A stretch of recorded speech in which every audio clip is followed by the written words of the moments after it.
வணக்கம் நண்பர்களே. நாம் லைஃப்பில்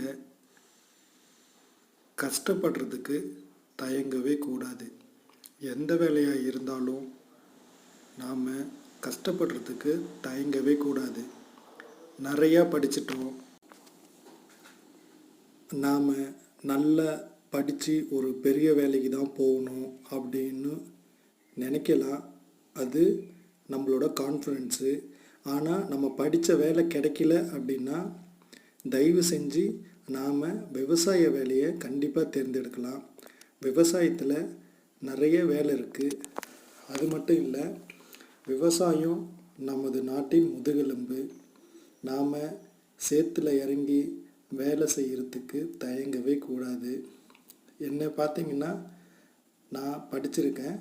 இருந்தாலும் எனக்கு இன்ட்ரெஸ்ட் பார்த்திங்கன்னா ஃபார்மர் ஒர்க்கு, விவசாய வேலைன்னா எனக்கு ரொம்ப பிடிக்கும்.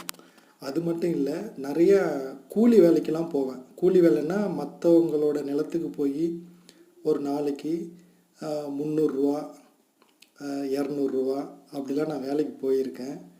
லைஃப்பில் ரொம்ப கஷ்டப்பட்டிருக்கேன். கல் வேலைக்கு போவேன், செங்கல் சூளை வேலைக்கு போவேன், விவசாய வேலைக்கு போவேன். விவசாய வேலையிலேயே நாற்று அடிக்கிறது, நடவு நடுறது, அண்டை எடுக்கிறது, களை பறிக்கிறது, இப்படிலாம் போவேன். ஸோ இருந்தாலும் லைஃப்பில் கஷ்டப்பட்டால் கண்டிப்பாக நாம் முன்னேறலாம். கஷ்டப்படுங்க, கண்டிப்பாக நாம் நினச்ச ஒரு இடத்துக்கு கண்டிப்பாக போகலாம்.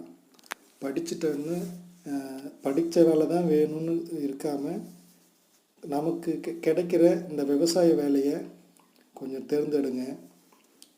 முடிஞ்சளவு நம்ம பெற்றவங்களுக்கும் நம்ம கூட பிறந்த நமக்கு ஃபேமிலிக்காக நாம் கஷ்டப்படலாம். படிச்சுட்டு வீட்டில் இருக்க வேண்டாம். Thank you so much. தேங்க்யூ.